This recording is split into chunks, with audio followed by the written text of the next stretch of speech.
Përshëndetje të dashur miq, ta mirë se ardhët. Përsëri jemi sot së bashku edhe për një tjetër recetë. Sot do t'i gatuajmë disa muffins, por do t'i bëjmë ato të kripura dhe me shije të picave. Janë ideale për të shoqëruar për një çaj pasdite me mikët e juaja. Pa humbur kohë, vazhdojmë me përgatitjen e kësaj recete. Vazhdojmë tani në një më të madhe dhe më të thellë, çtojmë 3 vezë. Sigurohuni që gjithmonë vezët t'i mbani në ambient dhume. Tani tek vezët do të shtojmë 300 gram kos. Njëjtë edhe kosin, mos e përdorni nga frigoriferi, por mbajeni në ambient dhume diku për 1 orë. Vazhdojmë tani që ta shtojmë vajin dhe vaj në total do të përdorim 150 ml.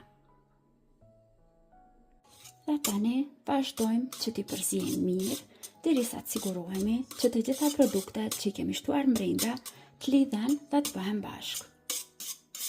Vazhdojmë tani që ta shtojmë mielin dhe si gjithmonë, siç ju them në çdo video recetë, të bëni kujdes me mielin, njëjtë edhe në këtë recetë. Unë këtu kam bërë gati 10 lugë gjelle me miell, por nëse e shoh që brumi ka mbetur pak më i hull, do të shtojmë edhe 1 lugë gjelle më tepër. Shtojmë një herë 10 lugë gjelle miell.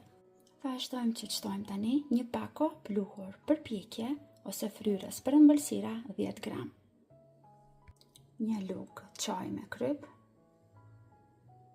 dhe përzijmë mirë.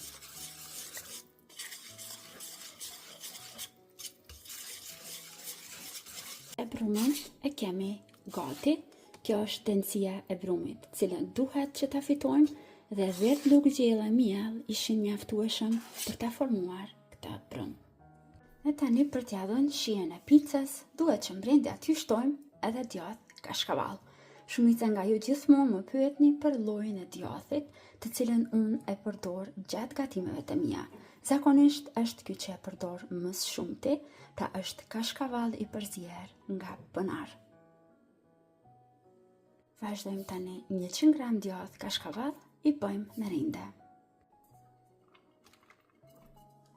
Gjithashtu duhet që mrinde të shtojmë edhe pak sallon pule të prerë imët, njëjtë edhe sallon pule dikon 100 gram. Dhe në fund fare shtojmë pak rigon ose origano. Dhe përzijmë edhe një herë të fundit.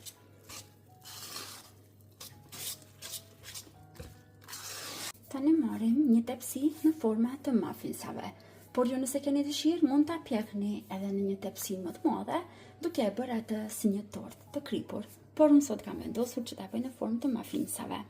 Poshtë tepsisë kam shtruar margarinë dhe miell që mos më ngjiten.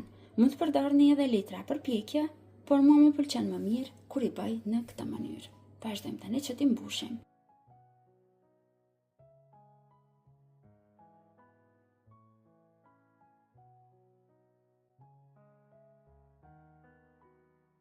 Total, me këto masa, ju do të fitoni 12 muffins.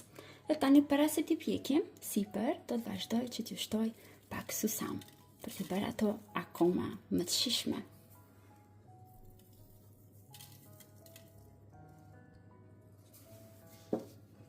Dhe tani vazhdojmë që t'i pjekim në furrë të parangrohur në 200 gradë, diku parafërsisht 20 deri në 25 minuta, derisa të sigurohemi që janë pjekur mirë. Dhe të dashur miq, muffinsat janë pjekur, janë gati, i kam larguar nga tepsia dhe kanë dalë në mënyrë perfekte.